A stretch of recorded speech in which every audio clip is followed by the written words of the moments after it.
some of the bare bones basics things that you need to know how to you need to know when doing Gmail. And so many of these things are things that you will demonstrate on the Google Certified Educator Level 1 exam. So let's go ahead and get started here. The first thing you have to do with Gmail simply is how to start a new message, how to compose a new message. So what you're going to do to start a new message to somebody, you're going to click on the compose button right here, the top left corner of the screen. And then this is going to pop up here.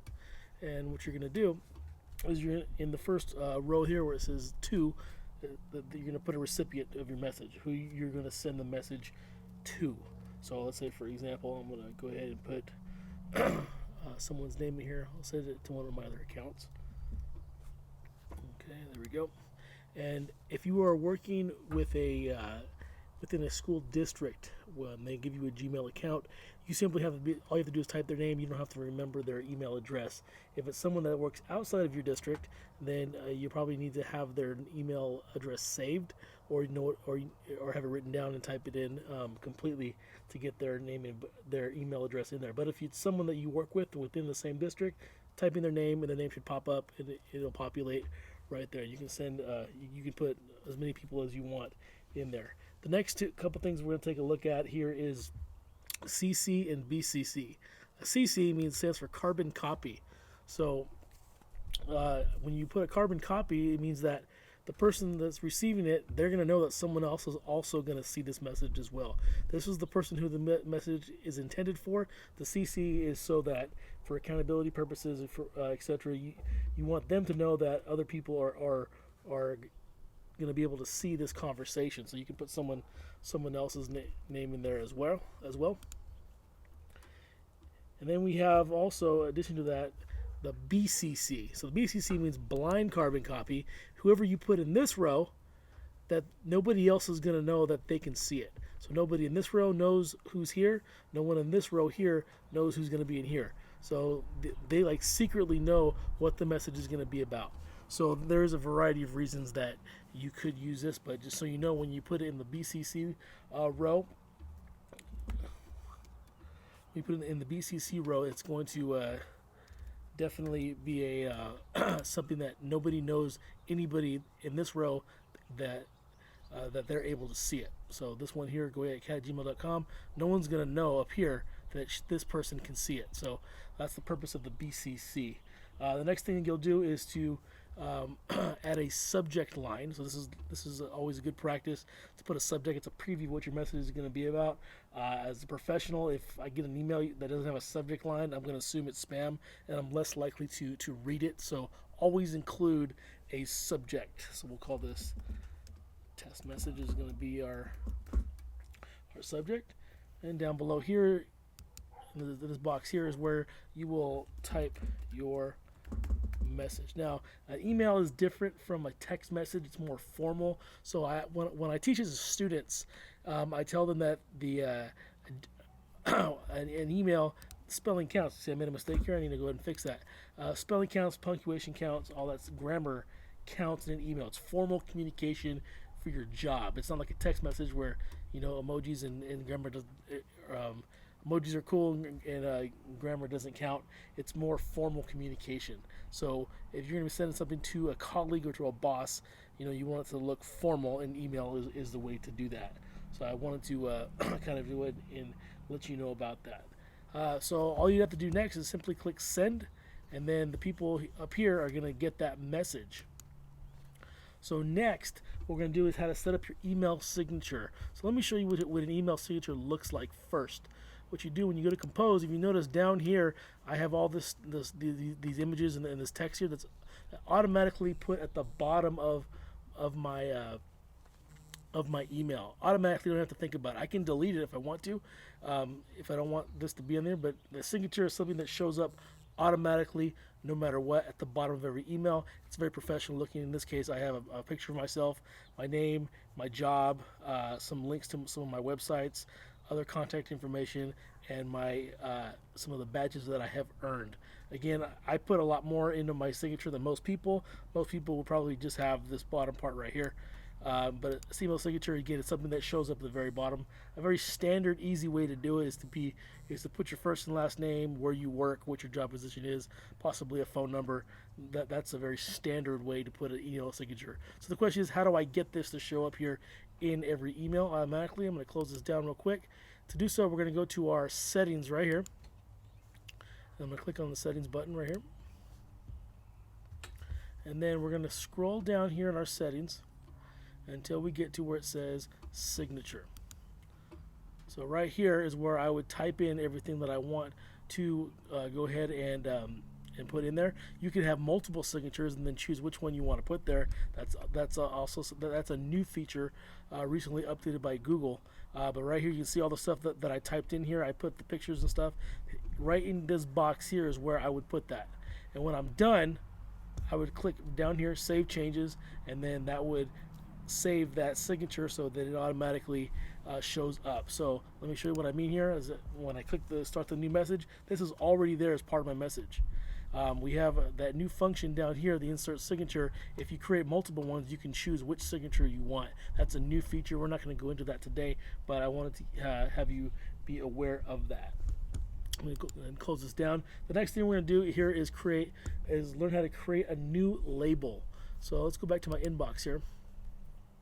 So a label is like a folder for your messages. So if you look here, I don't have too many messages here, but you notice that, if I don't organize my inbox very well, this can get very cluttered. So think of a label as being like a folder for your messages. So messages that you think you need to keep for a while, don't leave them in your inbox cluttering the place up, make it hard to find. Create a label. So if you look here, I have different labels here. I have one called blog responses, Q, CWI, Flipgrid, out of district teachers. If I click more, there's even more labels that are automatically built in for me. But the ones that are here, they're ones that I created. So if we take a look here, I have one called Flipgrid. So if you notice here, I have a couple emails from Flipgrid. If I don't want them cluttering my inbox, I can move them into the label. Okay, the easiest way to do so is, let's say these two, it says Team Flipgrid here, Team Flipgrid. I want these two messages to go into this Flipgrid label. Easiest way to do it is to check mark the message or messages that I want to move. And then I'm going to go here to my Move To button right here. It's a folder with an arrow. That's the Move To button. And it's going to show me all my labels here. And I'm just going to click on the one that I want. Let's see, I want to put it in the Flipgrid label. And watch as it's going to disappear from here. It's gone. If I click on the Flipgrid label, okay, those two, these are the two right here that just got put in there. So I can go back to my inbox, and now there's two less messages in my inbox. So the question is how to create a new label. Okay, so the easiest way to do it is to, over here on your toolbar, you're going to scroll down, you're going to click more, scroll down some more, and see where at the very bottom of there, it'll say right here, create new label. And we'll call this one, I'm going to call this one CVQ. You can name it whatever you like. Don't worry about this other part here. That's a little too, it's not necessary. I just want to make a simple label, title it whatever I want. I click create. And if you notice, if we go back over here in our list, it's automatically put there in alphabetical order for me. It alphabetizes it for you. If I click on it, you notice that there's nothing in there. I haven't moved anything yet. So let's say I have a couple of these CVQ ones here that I want to move into that label. I check mark them, go to Move To, click on CVQ, and they're out of my inbox, and now they're stashed into that CVQ label. Okay. The next thing we're going to take a look at here is to filter your search. So up here, you can search your email by people's names and a variety of things. So let's say that I want to search and see how many emails did I get from Flipgrid. So I type in Flipgrid. It's going to show me pretty much every email that I got that's from Flipgrid. It even shows ones that are still in my trash. So something to consider. But if I wanted to do more than just by one word, if I click on the little drop down menu right here, you have a variety of search parameters. You can do it, maybe it's from a certain person.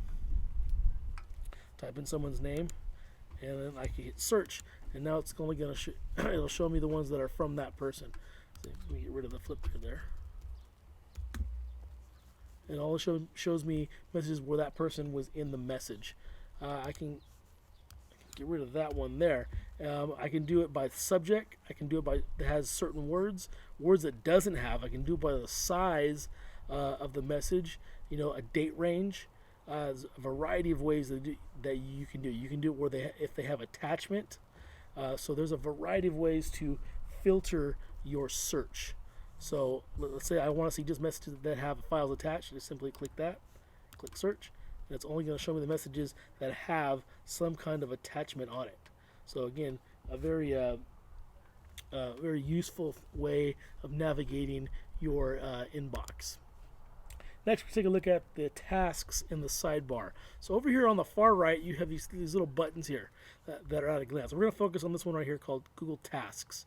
So Google Tasks, as you notice here, it's like a simple to-do list that I have at a glance when I'm in Gmail. This is also available in Google Calendar, in Google Drive, in Google Docs. In addition to Google Sheets and Google Slides, you'll see that you have tasks. So it's a really good way to have at a glance a simple to-do list. So to add a task, I simply click here. It may say something like here to email my boss. And I can also set a due date. So if I click on the edit button right here, I can set add a date and time. It will say Saturday. Set the time, 8:30 a.m. I can make it repeat every Saturday at 8:30 if I want to. I'm not going to, but I could. I have that option here. I'm going to simply click OK, and it shows me that the date's set. Hit the back button there, and now it's here. It's on my list at a glance. If I close it, it puts it away. If I want to reopen it and see my tasks, there it is, and I can simply see my task there. And when I'm done with one, I simply click the little check mark, the little circle. It becomes a check mark. It crosses it out, and it's now gone. And that's one more task that I have completed. Next, let's say there's an email here that I need that calls me to action, and I need to make it a task, and I want to remind myself. So what I may do here, let's say this email right here, if I click on it, and I want to make this part of my tasks. It's changed very recently, where in Gmail you used to go right here to the three dots and you would hit add to task. It's not there anymore. They moved the button very recently. So you have a button right here. Your add to task button is no longer in here. It's actually right here now. I click add to tasks, and it puts a link to the email right here, and it kind of tells me what I have to do. But I can go in here and I could click edit, and I could change however this looks, whatever I want. I'm going to keep it the same, but I could change this however I want to look like in my task. I could put a due date for myself, maybe Sunday. I'm going to put a time, let's say 10 a.m. I want to address this email. I click OK, and then at Sunday at 10 a.m. I'm going to get a reminder on my phone that I have to address this email. And simply, I don't even have to go looking for the email. I open task, and if I click this right here, it takes me right to that email, and I'm off to work. So it's a very useful way to handle my productivity and efficiency and workflow. So if you have any questions, these are the basics here of Gmail. Most of these things are things that you will have to be able to do in the Google Certified Educator Level 1 exam. Any questions, feel free to leave a comment in the comment section. Send me a message in Google Hangouts, in email, or on Google Classroom.